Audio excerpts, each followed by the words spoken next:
están aquí, nos da gusto verlos.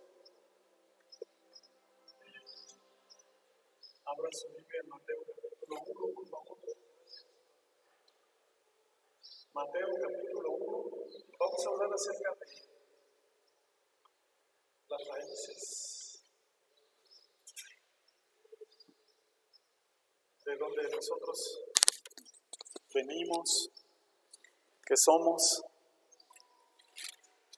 Y aunque es algo que todos sabemos, muchas veces nos encontramos en momentos en los que necesitamos recordar quiénes somos, de dónde Dios nos ha traído.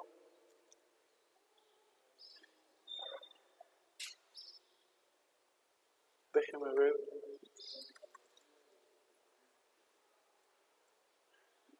Mateo capítulo 1, ahí vamos a estar.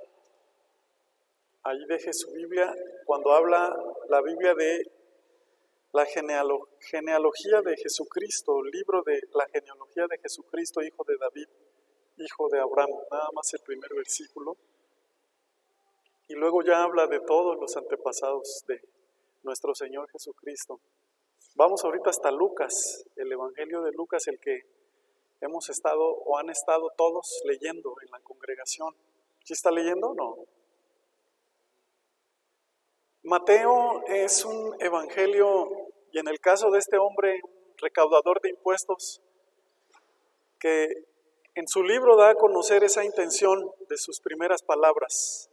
Él vincula, en el caso de nuestro hermano Mateo, la llegada de Jesús con la línea histórica del Antiguo Testamento. Es decir, aunque hubo, dicen los que estudian la Biblia, un periodo muy largo de 400 años de silencio, Dios nunca perdió el control de nada. Cuando Dios parece que no te llama, o no te habla, o parece que no está allí, Él sigue teniendo el control, ¿verdad? Porque a veces uno se siente así, ¿sí? Imagínense los judíos, los hermanos de aquel tiempo, que durante 400 años los profetas se habían callado, ¿verdad? Y entonces Dios un día decide interrumpir ese silencio para traer todo aquello que Él había prometido en su palabra. Y mucha gente, de una forma ansiosa, estaba esperando precisamente la venida, la llegada de aquel Mesías, aquel Cristo, ¿verdad? Entonces, el Evangelio vincula la llegada de Jesús con una línea histórica del Antiguo Testamento. Jesús era judío, aclara Mateo. Parece que el Evangelio está dirigido a gente judía, gente que conoce la religión y conoce las costumbres. Ahorita vamos a ver más de eso, ¿verdad? Jesús era judío, aclara Mateo, y le dice ahí en el capítulo 1, versículo 1 que acabamos de leer, era hijo de Abraham.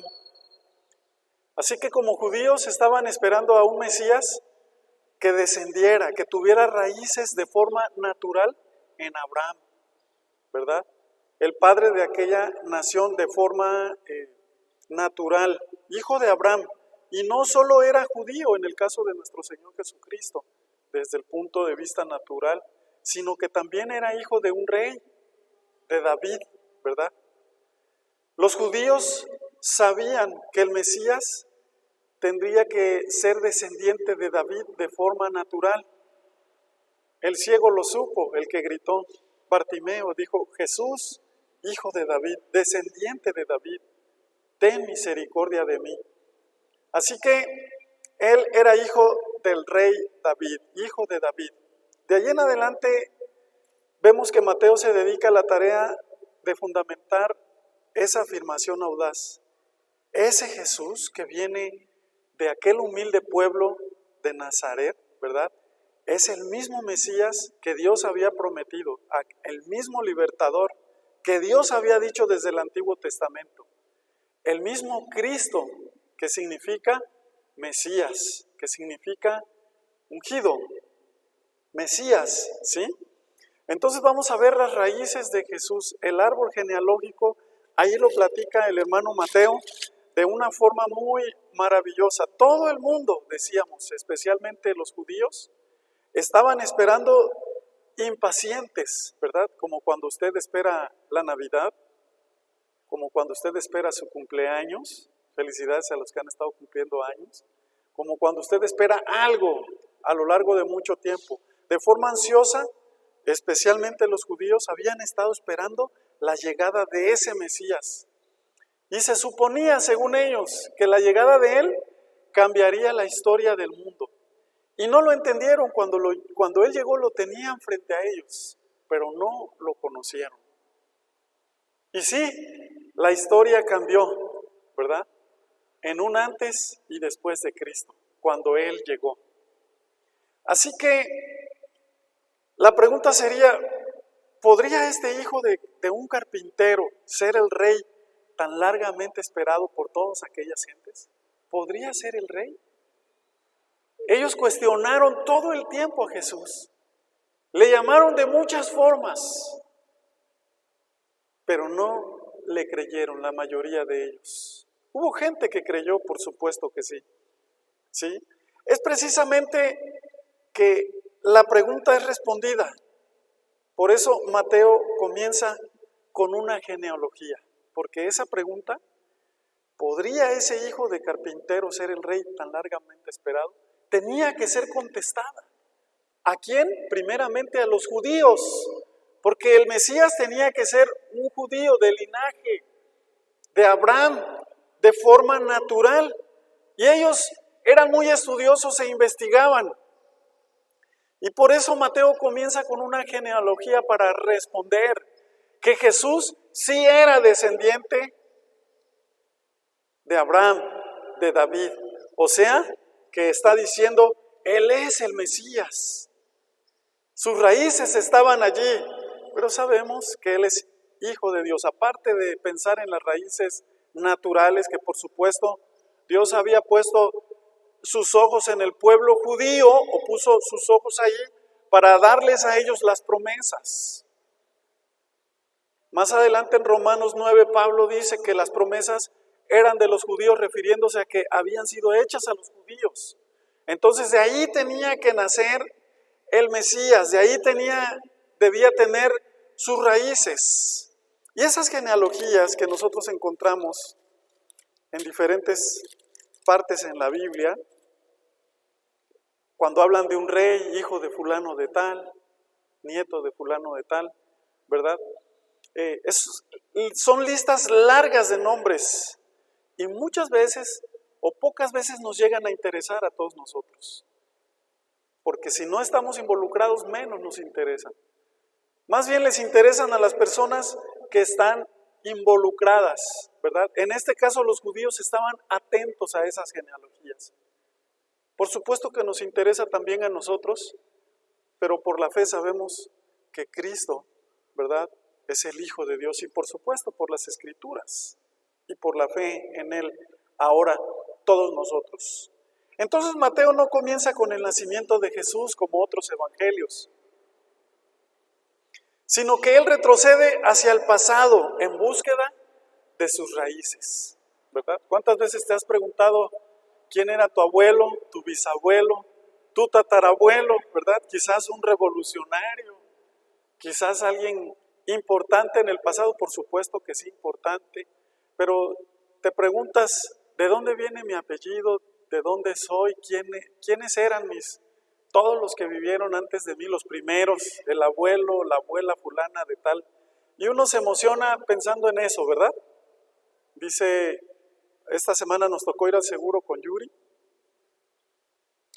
y dice la doctora que me estaba atendiendo, oiga, yo no había escuchado su apellido, y le dije, yo tampoco.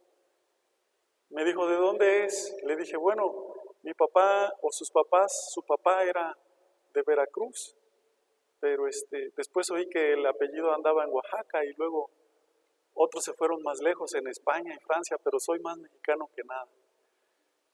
Y cada uno se emociona con sus apellidos y dice, no, es que era primero así, y luego cambiaron una letra o cambiaron y ahora me apellido así, ¿verdad? Entonces, conocer nuestras raíces es importante y es emocionante, y sobre todo cuando se trata del plan de Dios, del propósito de Dios, de la salvación. Hablando de la salvación, Mateo no comienza con su nacimiento, ¿verdad? Mateo comienza o se va al pasado en búsqueda de las raíces de Jesucristo hombre. Si Jesús realmente era el Mesías, sus antepasados debían cumplir con todos los requisitos de lo que él estaba alegando o diciendo o discutiendo, ¿verdad? Jesús debía forzosamente haber nacido desde Abraham, desde David. Y así que él trata de traerlo delante de los judíos para que se comprenda, para que sepan que efectivamente ese Jesús que nació allí en Nazaret era descendiente de todos esos hermanos, ¿sí?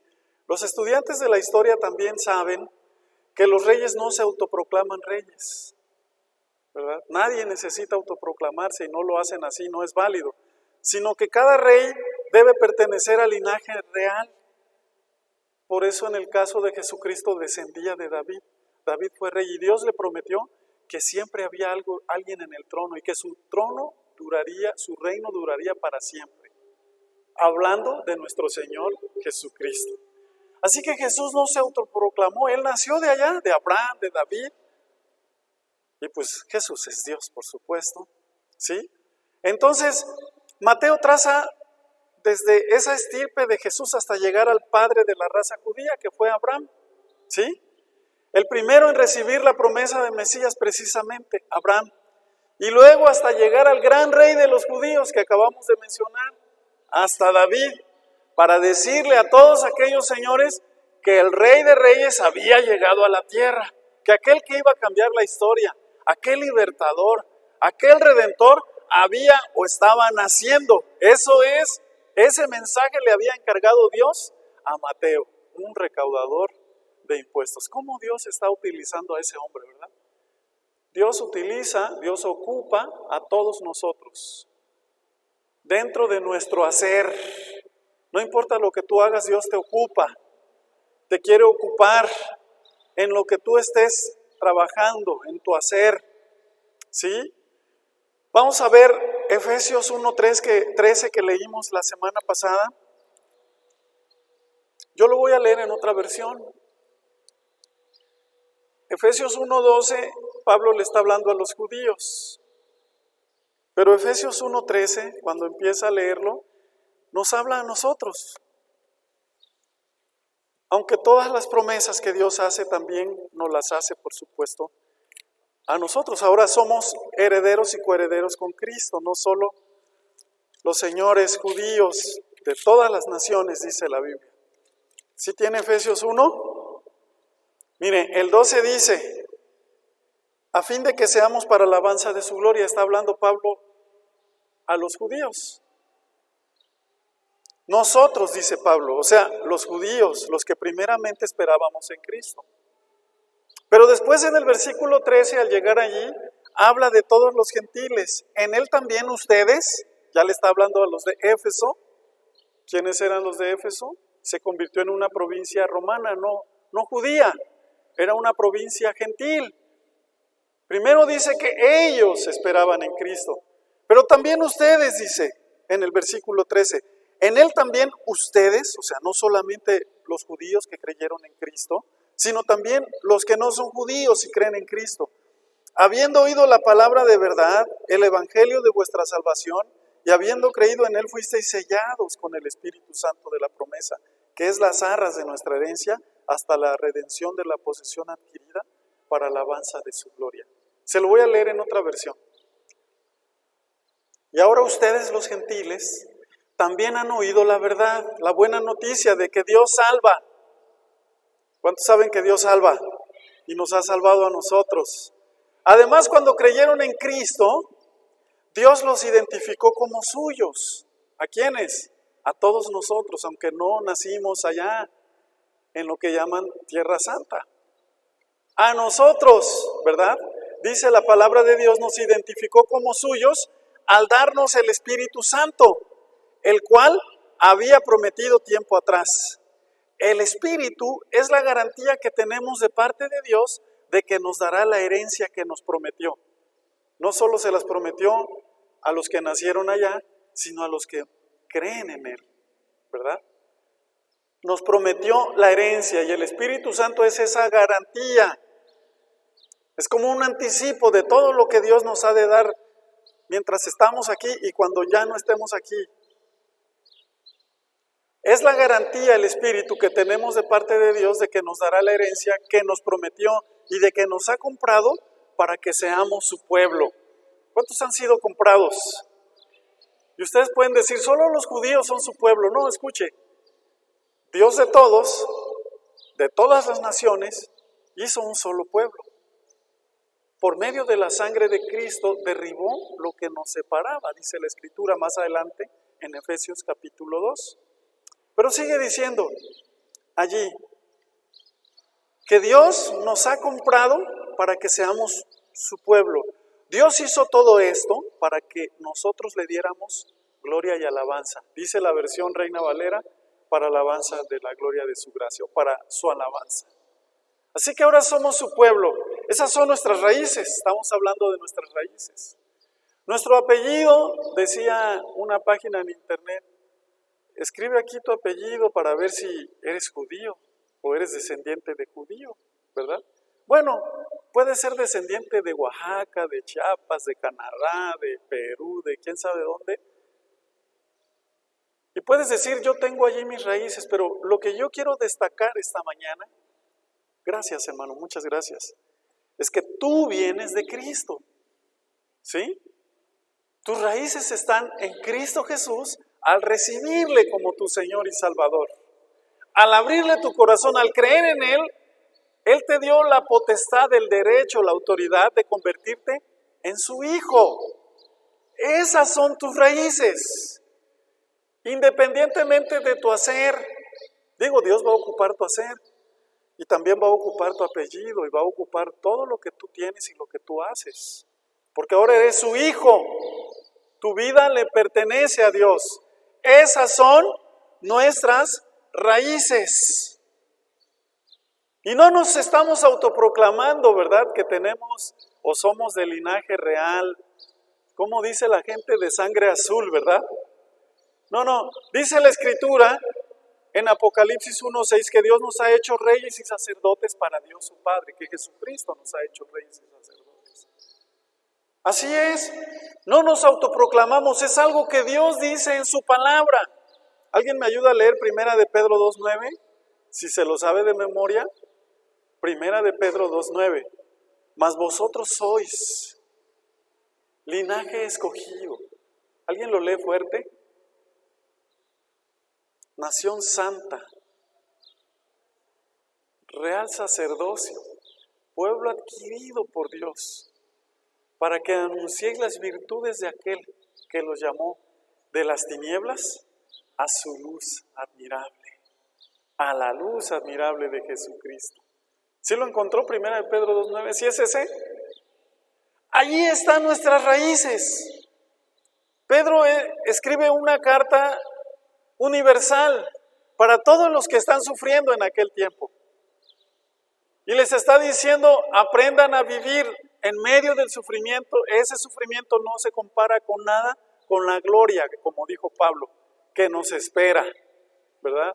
Aprendan a vivir en medio del sufrimiento, está diciendo Pedro. Dios está con ustedes y comienza a decir, ustedes son linaje escogido, real sacerdocio, nación santa, real sacerdocio, pueblo adquirido por Dios, para que anunciéis las virtudes de aquel que los llamó de las tinieblas a su luz admirable. Esas son las raíces de nosotros. Y podemos sentirnos en alguna ocasión, en algún momento de nuestra vida mal. Puedes pensar en que te hubiera gustado nacer en otra familia. Y bueno, si Dios hubiera querido, te hubiera hecho nacer en otra familia. Pero la mejor familia en la que tú naciste y a la que Dios te convirtió para ser su hijo es la familia de Dios, a la que tú perteneces, a la que lleva su nombre, como cantábamos la alabanza, te puse nombre, dice Isaías 43, yo te puse nombre nuevo, mío eres tú eres mío, yo te puse un nombre. Y Apocalipsis termina diciendo lo mismo, el que confía en Dios, el que venza, se le va a dar un nombre nuevo que nadie conoce sino Él mismo, le es revelado. habla de nuestras raíces, ¿verdad? Mateo es un evangelio, un libro maravilloso, en el que registra el linaje de Jesús, narra la historia de él en la tierra y al hacerlo se fundamenta una y otra vez en el Antiguo Testamento, citándolo con mayor frecuencia que cualquier otro escritor en el Nuevo Testamento. Hay muchos versículos del Antiguo Testamento. Una de las frases que Mateo usa, por ejemplo, para citar el Antiguo Testamento, dice, es la frase para que se cumpliera lo dicho por los profetas. Dice, y Jesús nació y lo encontraron así, y su madre nació de una virgen para que se cumpliera lo dicho por los profetas. Está citando, ¿verdad? Está diciendo al narrar la vida de Jesús en la tierra que es una continuidad y el cumplimiento de la promesa de Dios en Cristo Jesús, ese hijo de carpintero, para que todos creyeran, que supieran que venía de ese linaje que Dios había elegido, un linaje natural, una raíz natural, una familia, porque Dios así lo había dicho. Vamos a ver Romanos 9.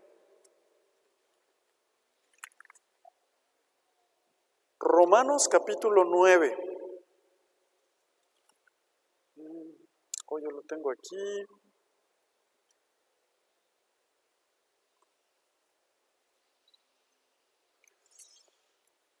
Lo quiero leer en otra versión también. Verdad digo, en Cristo no miento y mi conciencia me da testimonio en el Espíritu Santo, que tengo gran tristeza y continuo dolor en mi corazón, porque deseara yo mismo ser anatema separado de Cristo por amor a mis hermanos, los que son mis parientes, según la carne. Diga conmigo, según la carne. Según la carne, Jesucristo era descendiente así, judío, ¿verdad? Pablo está aquí preocupado, está sufriendo por sus parientes. ¿Por qué está sufriendo? Porque deseara yo mismo ser anatema separado de Cristo por amor a mis hermanos, los que son mis parientes según la carne, que no habían querido recibir a Cristo. Aunque eran judíos, habían rechazado al Mesías judío, ¿verdad? Que tenía allí sus raíces. Voy a leerlo en otra versión. Con Cristo de testigo hablo con toda veracidad. Mi conciencia y el Espíritu Santo lo confirman. Tengo el corazón lleno de amarga tristeza e infinito dolor por mi pueblo, mis hermanos judíos. Yo estaría dispuesto a vivir bajo maldición para siempre, separado de Cristo, si eso pudiera salvarlos, está diciendo Pablo. Es que estaban muchos de ellos perdidos. Y él dijo, si eso los salvara, yo viviría así, o escogería vivir así, pero no los va a salvar eso, porque el único que salva es creer en Cristo Jesús, creer en Él, ¿verdad? Y sigue diciendo ahí, ellos son el pueblo de Israel, elegidos para ser los hijos adoptivos de Dios. Nuestra versión dice, son israelitas de los cuales son la adopción, la gloria, el pacto, la promulgación de la ley, el culto y las promesas. No está diciendo que esas cosas les pertenecen a ellos. ¿Qué les pertenece a ellos? La adopción, la gloria, el pacto, la promulgación de la ley, el culto y las promesas. Dice que todo eso fue hecho a ellos, porque Dios lo eligió, pero ellos no quisieron, ¿verdad? No les estamos criticando, estamos hablando de la historia que Dios nos enseña en su palabra. Ellos rechazaron al Mesías, a su pariente. El único que les podía redimir, su pariente más cercano, dice la ley de Moisés. Lo rechazaron. Y dice aquí, ellos son el pueblo de Israel elegidos para ser los hijos adoptivos de Dios. Y gracias a Dios que muchos de ellos no quisieron serlo. Se oye fuerte, pero por supuesto Dios los ama. Pero dice la palabra de Dios que entonces a nosotros Dios nos adoptó, ¿verdad? A ellos se les hizo la promesa, no quisieron, y Dios te la hizo a ti también en Cristo Jesús. Te dijo, ¿quieres ser mi hijo? Muchas veces nos los dijo antes de conocerle y no queríamos, ¿verdad? ¿Quieres ser? Muchos de nosotros vivimos como si no fuéramos sus hijos. ¿O pretendemos vivir así? Dice que ellos fueron elegidos para ser adoptivos, hijos adoptivos de Dios. Él les reveló su gloria a ellos y muchos de ellos no quisieron. Y ahora Él te quiere revelar a ti su gloria. Dice aquí, hizo pacto con ellos y muchos no guardaron el pacto, no creyeron el pacto. Y Dios te lo está dando a ti ahora, porque es misericordioso. ¿Lo vas a aceptar? ¿Sí? ¿Lo vas a aceptar o lo vas a rechazar? Dios les entregó su ley. Dios mismo escribió su ley en unas tablas de piedra. Él mismo las escribió. Y ahora cuando vino con nosotros en Cristo Jesús, las escribió pero en las tablas de tu corazón. ¿Verdad? Fíjate bien. Dice aquí, les dio el privilegio a ellos de adorarlo y de recibir sus promesas maravillosas, pero ellos no quisieron adorarlo, rechazaron sus promesas. ¿Estás aceptando las promesas de Dios? Son tuyas, son para ti. ¿Estás adorando a Dios o estás rechazando la adoración? Adoración no tiene que ver con canciones solamente. Las canciones son un vehículo que nos ayudan a decirle, a expresarle que le adoramos, que le amamos a Él. Ahora bien, dice, bueno, estamos en el versículo 5. Abraham, Isaac y Jacob son los antepasados de los israelitas. Y Cristo mismo era israelita. Estoy leyendo Nueva Traducción Viviente. En cuanto a su naturaleza humana, Él era israelita. Y Él es Dios, el que reina sobre todas las cosas y es digno de eterna alabanza. ¿Cuántos dan gloria a Dios? Sigo leyendo el 6. Ahora bien, ¿acaso Dios no cumplió su promesa a Israel? No, porque no todos los que nacen en la nación de Israel son en verdad miembros del pueblo de Dios. Escuche bien. Ser descendientes de Abraham no los hace verdaderamente hijos de Abraham, pues las Escrituras dicen, Isaac es el hijo mediante el cual procederán tus descendientes. Aunque Abraham también tuvo otros hijos, ¿verdad? Eso significa que no todos los descendientes naturales de Abraham son necesariamente hijos de Dios. O sea, no todos los que nacen en Israel, no todos los judíos, solo los hijos de la promesa son considerados hijos de Abraham, pues Dios había prometido, volveré dentro de un año y Sara tendrá un hijo. Pablo sabe perfectamente lo que habla a los señores que están en Roma y a todos nosotros y a los judíos.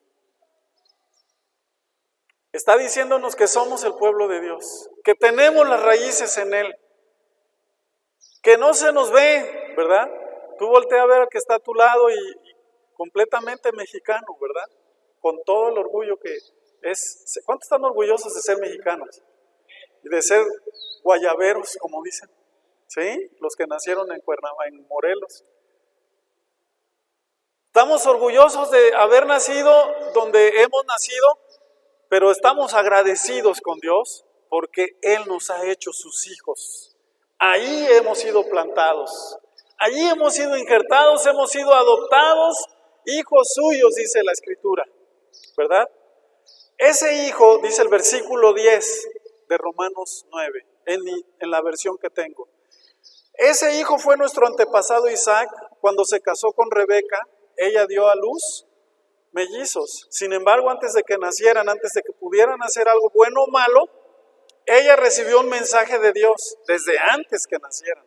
Ese mensaje demuestra que Dios elige a la gente según su promesa, ¿verdad? Tú puedes compararte con alguien, ver a alguien y decir, él nació allá y entonces, o su papá es pastor, o su abuelo fue evangelista. No. Escucha bien lo que Dios está diciendo aquí. Desde antes, ¿verdad?, que naciéramos, Dios elige a la gente, porque la elige según sus propósitos. ¿Le das gracias a Dios? Dios tiene un propósito para nosotros. Por eso nos eligió. Tenemos muchas cosas de qué hablar acerca de nuestra familia. Somos todos de buenas familias, ¿verdad? Aunque a veces en el matrimonio decimos, híjole, tu mamá es esto, tu papá es... Somos todos esposos, esposas de buenas familias. Sin embargo, tenemos nuestras raíces en Cristo Jesús, en el Espíritu, ¿verdad? Dice aquí en el versículo 12, Él llama a las personas, pero no según las buenas obras o malas acciones que hayan hecho. Según eso no.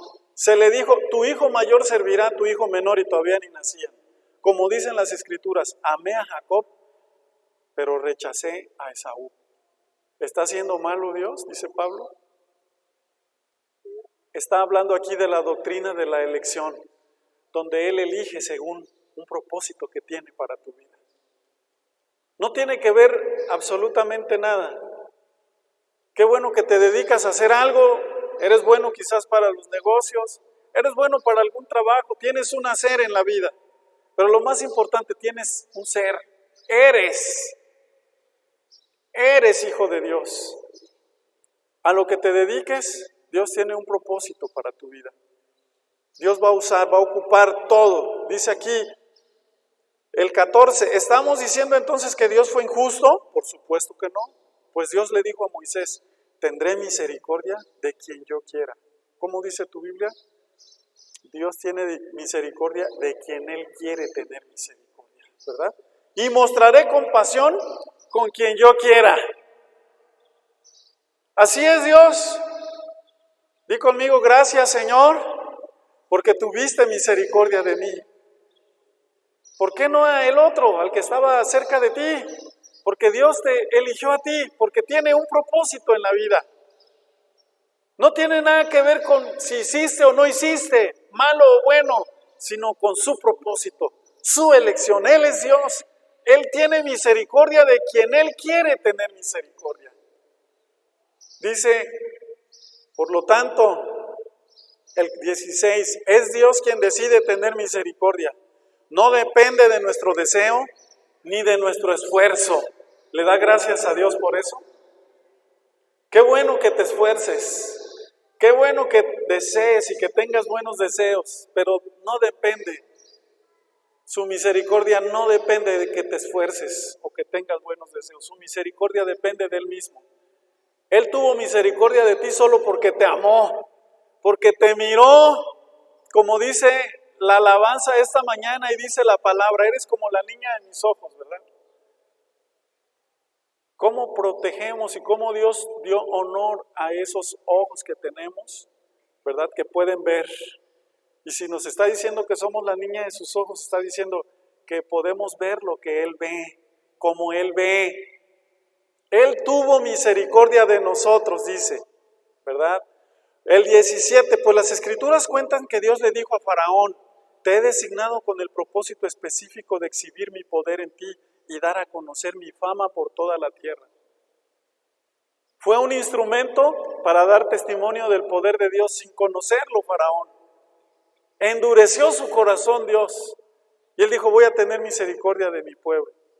Así que, como ven, Dios decide tener misericordia de algunos y también decide endurecer el corazón de otros para que se nieguen a escuchar. Pero tú eres el que Dios abrió su corazón. Hay otros que se niegan a escuchar. Dios endureció su corazón. ¿Pero por qué? Sigue diciendo ahí. Ahora bien, ustedes podrían decir, ¿por qué Dios culpa a las personas por no responder? ¿Acaso no hicieron sencillamente lo que Él les exigía que hicieran? ¿Qué le dijo a Faraón? Voy a hacer que tu corazón sea endurecido. ¿Y por qué estaba culpando Dios? No digan eso, dice Pablo en el versículo 20. ¿Quién eres tú, simplemente ser humano, para discutir con Dios? ¿Acaso el objeto creado puede preguntarle a su creador, ¿por qué me has hecho así? Como sigue diciendo con el siguiente ejemplo. Cuando un alfarero hace vasijas de barro, ¿no tiene derecho a usar del mismo trozo de barro para hacer una vasija de adorno y otra para arrojar a la basura? Sí, porque el dueño ahí es el alfarero, el creador, el diseñador es el alfarero. Y el barro no le puede decir, ¿por qué me haces así? Él decide hacer de nosotros una vasija. Y dale gracias a Dios esta mañana, porque nos hizo o tomó la decisión en su misericordia de hacer de nosotros una vasija de honra. ¿Le das gracias a Dios? Dios hizo de ti, dile al que está a tu lado, Dios te hizo una vasija de honra. Que aunque la vasija importa y es una vasija de honra, Lo más importante, como dijo Pablo, en 1 Corintios, en 2 lo vuelve a repetir, tenemos este tesoro en vasos de barro, dijo él, ¿verdad? Para que la excelencia no sea del frasco, del vaso, sino la excelencia sea de Dios, ¿verdad? Es de Dios, ¿sí? Para que la gloria sea para Él, pues, no para el vaso. Nosotros solo somos vasos, pero la gloria de Dios no es para nosotros. Hacemos bien las cosas por su misericordia. Somos vasos de honra por su misericordia. Tenemos un gran potencial para dar en la vida, para escarbar, para producir, pero la gloria no es para ti o para mí. La gloria siempre va a ser para el poder, el tesoro que va dentro del vaso, que es Jesucristo. Ese es el tesoro y a Él le damos toda la gloria y toda la alabanza. A veces a nosotros ni siquiera nos conocen, ¿verdad?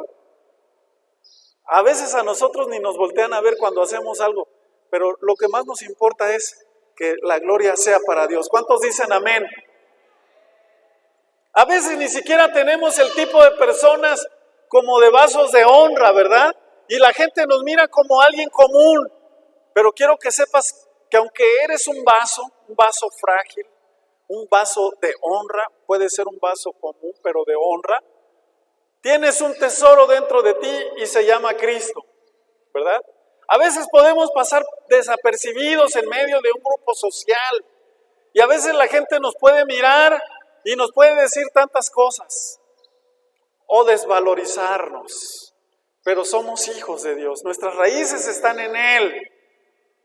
Yo me acuerdo que hace tiempo, allí en mi trabajo llegó la directora de INEA a nivel, creo es estatal, y yo estaba bien vestido, ese día me tocó hacer guardia y estaba bien vestido, no andaba con mi traje de mantenimiento, y que no tiene nada de malo, unas botas nuevas, nos habían dado un uniforme nuevo, muy bonito, pero ese día me fui de civil y arreglado diferente, y llegó la directora y desde que llegó se dirigió a mí y me dijo, maestro, y al final la llamé y le dije, oiga, yo no soy maestro, yo soy de mantenimiento, no se vaya a llevar al rato un chasco.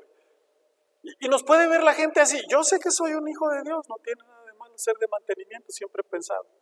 Y otra vez, les voy a decir lo contrario, fuimos con un hermano a ver, hace años, un hermano que me llevaba muchos centímetros de estatura, se vestía muy bien y tenía una personalidad muy, usted lo veía y hermano, wow, una gran personalidad. Tocaba muy bien el piano, era Luis, para los que se acuerden. Tocó allá con el hermano, ya se me olvidó el hermano de Puebla, era su músico. Se me fue el nombre, un hombre famoso en aquel tiempo, en el ámbito cristiano. Y bueno, fuimos por allá a buscar un lugar para la iglesia, para los bautizos. Y pues yo iba como pastor y él iba como mi acompañante, pero a los 3 o 4 lugares que llegamos,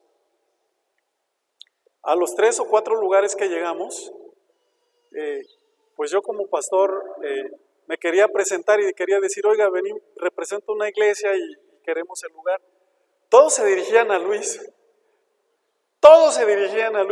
¿verdad? La directora me dijo a mi maestro. Y todos le decían, oiga, a ver, pues pásele, licenciado. Y pasaba Luis y yo nunca dije nada, yo soy el pastor. Pues yo me quedaba ahí calladito. Y ya Luis me introducía y me decía, pero espérese, él es el pastor y él es el que quiere hablar con ustedes. ¿Qué quiero decir con esto? Que podemos pasar desapercibidos. Somos un vaso, pero lo más valioso es lo que llevamos dentro de nosotros. ¿Cuántos dicen gloria a Dios? Se llama Jesucristo y ahí están nuestras raíces. Ahí están nuestras raíces. Y Pablo sigue diciendo que Dios tiene misericordia de quien Él quiere tener misericordia. Estoy hablando de una forma muy natural para comprender el asunto. Del que Dios nos quiere hablar, ¿verdad? Dice el versículo 22, de la misma manera cuando habla del alfarero, que el barro no le puede decir al alfarero nada, aunque Dios tiene el derecho de mostrar su enojo y su poder, Él es muy paciente con aquellos que son objeto de su enojo, los que están destinados para destrucción.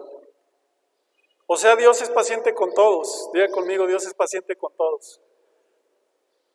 Con los que son un vaso de deshonra y con los que son un vaso de honra.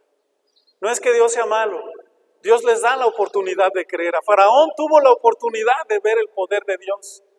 Y él quiso igualar el poder de Dios, ¿verdad?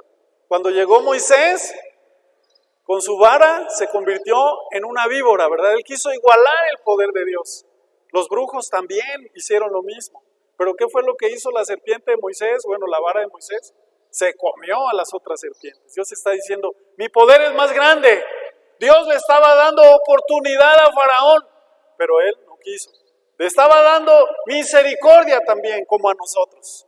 Pero di conmigo, gracias a Dios que me ayudó a darme cuenta de su gran misericordia por mí. Y qué bueno que usted aprovechó ese momento y supo que podía convertirse en un hijo de Dios al aceptar a Cristo. Y ahora es lo que usted es, en Cristo Jesús. Dice aquí el 23, lo hace para que las riquezas de su gloria, de la gloria de Dios, brillen con mucha más intensidad sobre aquellos a quienes les tiene misericordia, los que preparó de antemano para su gloria. Y Dios te preparó a ti. Y al hacer que otros se endurezcan en su corazón, la gloria de Dios brilla en tu vida. Porque ese era su plan. No que tú brillaras, no tiene nada de malo que brilles. No tiene nada de malo que seas conocido. Pero en Cristo Jesús, o más bien Cristo Jesús es conocido a través de nuestra vida. Es conocido en nosotros. Es conocido, ¿verdad? Y dice aquí, con respecto a los gentiles, dice Dios en el 25, bueno, el 24, nosotros estamos entre los que Él eligió, ya sea del grupo de los judíos o de los gentiles. Él nos eligió. Con respecto a los gentiles, Dios dice en la profecía de Oseas, a los que no eran mi pueblo, ahora los llamaré mi pueblo y amaré a los que antes no amaba. Tú no eras su pueblo en el principio, yo no lo era. Pero ahora nos llamó su pueblo por Cristo Jesús, porque tuvo misericordia de nosotros. Y si ese contraste no te emociona o no hace clic en tu vida, necesitas pensar esta mañana, o más bien necesitas repensar, necesitas tener en tu conciencia que Cristo te ha elegido porque Él tiene misericordia de ti y tuvo misericordia de ti. Y también dice en el 26, en el lugar donde se les dijo, ustedes no son mi pueblo, allí serán llamados hijos del Dios viviente. En esos lugares donde los judíos decían, no, incluso había como dichos o sobrenombres para los samaritanos, ¿verdad? Les llamaban perros, los judíos a los samaritanos, perros. ¿Quién sabe cómo nos llamarán a nosotros o nos llamaban? Pero Dios siempre nos llamó sus hijos. Nos eligió antes de hacer lo bueno o lo malo. Antes Dios nos llamó, antes de nacer. Porque había un propósito. Con respecto a Israel, el profeta Isaías clamó, aunque los hijos de Israel son tan numerosos como la arena a la orilla del mar, solo un remanente se salvará, los que crean. Pues el Señor ejecutará su sentencia sobre la tierra, sin demora y de manera terminante. Y lo mismo dijo Isaías en otro lugar, dice Pablo en el versículo 29, si el Señor de los ejércitos celestiales no hubiera perdonado la vida a unos cuantos de nuestros hijos, habríamos sido exterminados como Sodoma y destruidos como Gomorra. Dios dejó un remanente para que conociera a Cristo de ellos. Y de todas las naciones tuvo misericordia, y ahí estamos todos nosotros, allá en el Apocalipsis 21, desde el capítulo 5, donde Juan el hermano, el discípulo amado, el apóstol Juan, tiene una visión de multitudes, millares y millares, de todas las naciones, estaban cantando un cántico nuevo al Cordero de Dios. Gente de toda raza, de toda lengua, de toda nación, no solamente de un pueblo, de Israel, ¿verdad? Sino de todas las naciones. Finalmente, ¿qué significa todo esto? Dice Pablo en el versículo 30. aunque los gentiles no trataban de seguir las normas de Dios, fueron hechos justos a los ojos de Dios, y eso sucedió por medio de la fe en Cristo. Pero los hijos de Israel, que se esforzaron tanto en cumplir la ley para llegar a ser justos ante Dios, nunca lo lograron, solo un remanente. ¿Por qué no? Porque trataban de hacerse justos ante Dios por cumplir la ley, en lugar de confiar en Él. Tropezaron con la gran piedra en su camino. Dios se los advirtió en la Escritura cuando dijo: pongo en Jerusalén una piedra que hace tropezar a muchos, una roca que los hace caer, pero todo el que confíe en Él jamás será avergonzado. ¿Cuántos confían en el Señor? Así que de entre todas las naciones y entre toda la gente, entre multitudes, mucha gente más alta que tú, con un apellido más conocido que el tuyo, el mío, te escogió a ti, te quiso escoger a ti. Y te está diciendo esta mañana que tus raíces están en Él, ¿verdad? Sigo leyendo para terminar un poquito lo que dice acerca de Mateo. Mateo, tras registrar el linaje de Jesús, narra la historia de Él en la tierra. Acuérdese que repite frases como para que se cumpliera lo dicho en los profetas. Podemos decir entonces que el primer libro del Nuevo Testamento se presenta como el evangelio que vincula cosas, no es algo separado. Es cierto que Dios se quedó callado por muchos años, pero vemos la vinculación de promesas, de la venida del Mesías. Vemos cómo sirve ese evangelio como eslabón entre los dos testamentos. Así comienza Mateo buscando las raíces de Jesús, pero establece el contraste entre Jesús y la imagen que los judíos tenían del Mesías. Ellos tenían otra imagen, esperaban un rey natural, un rey que viniera, que peleara, y como vivían bajo el imperio romano, bajo ese gobierno, esperaban que ese Mesías viniera y destruyera con su ejército natural aquel ejército romano. Pero Jesús el Rey puso fin a miles de años de espera. ¿Qué es lo que tú esperas? ¿Ya encontraste al Mesías? ¿Cuánto tiempo has esperado? Lo que esperes, Jesús pone fin a esa espera, porque Él viene para heredarte. Dice la Biblia que somos herederos de Dios y coherederos con Cristo Jesús. Pone fin a esa espera. Él vino a establecer un tipo de reino totalmente nuevo a lo que ellos conocían, a los judíos, a lo que los judíos conocían. Un reinado distinto al que todos esperaban. Y ahí está Mateo para concluir. ¿Cuántos conocen aquí un contador? ¿Sí conocen a un contador? ¿Sí? Cualquier persona que haya visto un libro de contabilidad se dará cuenta de que cómo le gustan las cosas al que le gusta llevar las cuentas, ¿verdad que sí? Bueno, Mateo era un recaudador de impuestos. Y Dios usa su hacer y lo inspira para escribir el evangelio que ahora tenemos, desde su forma de hacer en la vida. Es decir, lo ocupa. Cuando Jesús pasa por ahí y le llama, dice que Él estaba recibiendo los impuestos, cobrándolos, ¿verdad? A los israelitas de parte de los romanos. Y Dios lo llama. Y al instante se levantó y dejó todo. Di conmigo, dejó todo. Lo dejó todo por seguir a Jesús. Y Dios ocupó su hacer en la vida, su forma en la vida, ¿sí? En algún libro de algún contador usted puede ver columnas bien estructuradas, ordenadas, cifras muy claras, en las que consten las cantidades del debe o del deber y del haber, clasificadas por su tipo de procedencia. Así, nosotros al conocer o al saber que Mateo era un recaudador de impuestos, ¿verdad? El evangelio que es atribuido a él, ¿verdad?, refleja su modo de pensar sistemático. Usted puede ver ese libro, leerlo, y es un libro sistemático en comparación, por ejemplo, al de el Evangelio de Marcos, ¿verdad? Sistemático, encolumnador. El relato de la historia de Jesús no es cronológico, sino que agrupa hechos y dichos en su tema. Es muy ordenado el hermano Mateo. Ese hábil entretejido en su actividad, en la actividad de la enseñanza de nuestro Señor Jesucristo, le otorgó a ese evangelio un lugar importante en el mundo y en la sociedad, por si usted no lo sabía. ¿Sí? Quizás usted ya lo sabía. Y sobre todo le entregó un lugar destacado en el ámbito de la literatura y el arte. ¿Cuántos han oído hablar de Bach, un hombre que compuso mucha música con el piano?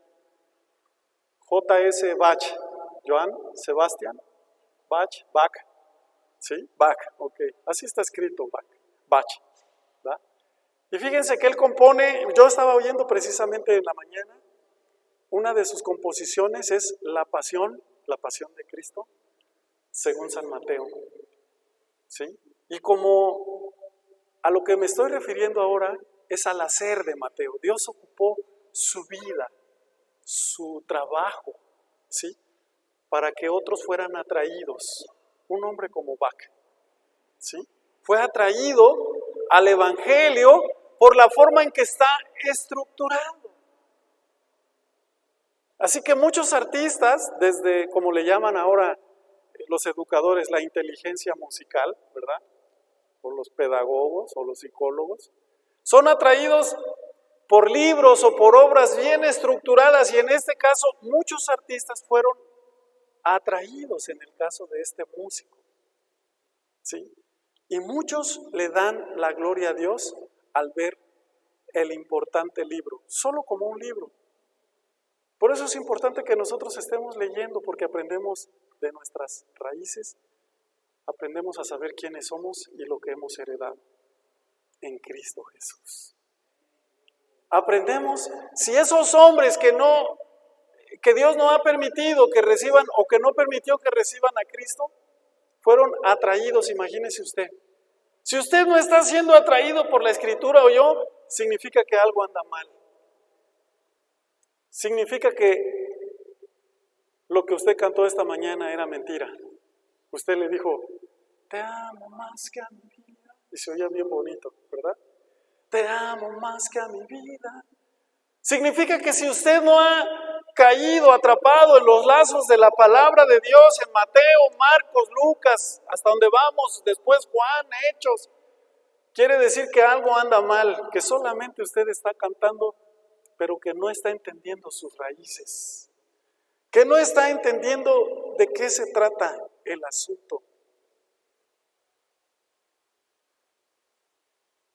La máxima obra de este hombre fue precisamente la pasión de Cristo, la pasión, según San Mateo. Nuestras máximas obras tienen que ser inspiradas en su palabra. A veces hacemos muchas cosas y decimos, para mí lo máximo es esto, pero no tiene nada que ver con su palabra ni con su propósito. Sabes que Dios va a ocupar en su propósito tu hacer, pero necesitas estar sumergido en su palabra. Algo anda mal si no estás siendo atraído por la palabra de Dios. Algo anda mal con nosotros si venimos cada vez que podemos. No hablo de los que trabajan o los que tienen que trabajar. Hablo de los que se quedan y no trabajan y no hacen nada y no se congregan. Por supuesto que surgen cosas, ¿verdad? Y no quiero que se mire esto como que a fuerzas tienes que venir. Yo estoy hablando del poder de atracción de la palabra de Dios. Si Dios no te atrae, si Dios no te atrapa, si su amor y su palabra no te hace emocionar, ¿qué te emociona entonces? ¿Cuáles son las máximas obras, lo mejor que has hecho en la vida? Si ninguna cosa de lo que haces no tiene que ver con tu propósito en Dios. Dice Pablo, un día todas esas obras van a ser probadas por fuego, ¿verdad? Y si uno construyó hojarasca, madera, heno, pero no construyó como Dios dijo sobre la roca, su obra va a ser probada, va a ser pasada por el fuego. Si fuera una buena obra va a permanecer, y si no va a ser quemada, ¿verdad? Yo espero que todo nuestro hacer sea inspirado por Dios, Las mejores obras que muchos hombres han hecho han sido inspiradas en Él, sin ser creyentes. Tú eres un creyente, deja que el Espíritu Santo te inspire. ¿Sabes que ellos por eso, todos esos hombres como Mateo, por eso escribieron? Porque hubo un espíritu que les inspiró, les sopló la palabra. Y ellos pudieron crear y hacer grandes cosas. Tú fuiste llamado para eso. Tienes un gran potencial. De ti pueden salir muchas ideas y cosas. Y seguramente las grandes ideas vienen de Dios. Las que nazcan de ti. Acuérdate, ahí tienes tus raíces. Tu hacer no está separado de tu ser. Aunque Mateo era un recaudador de impuestos, no estaba separado en su ser. A veces secularizamos el trabajo y decimos, es que mi trabajo es aparte. Es que todo lo que tú eres y lo que tú haces le pertenece a Cristo. ¿Por qué lo haces? No, de hecho cuando Dios tuvo misericordia de nosotros, no habíamos hecho nada, ni bueno ni malo. Y ahora estás aquí por su misericordia. Si no nos atrae la palabra, entonces ¿qué nos atrae? Somos uno de los países que dicen que lee 1 o 2 libros al año, ¿verdad? Por persona. Pero si no leemos los demás libros, aprendamos a leer juntos. Si no quieres leer porque te da flojera, hablo de los demás libros, pero yo te estoy animando a leer este libro.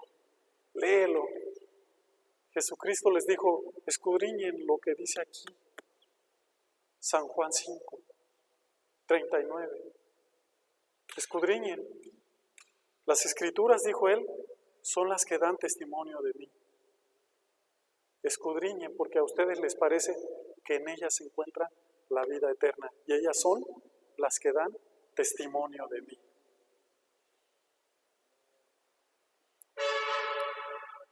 ¿Cuánto tiempo pasamos en el celular?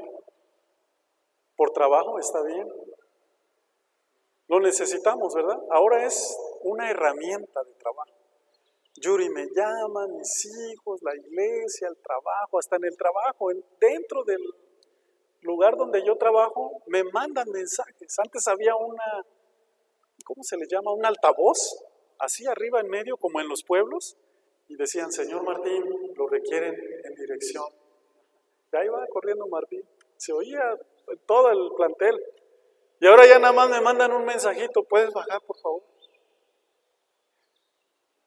Y eso no tiene nada de malo, pero ¿cuánto tiempo pasamos más en las redes sociales, en el celular, que en la palabra de Dios?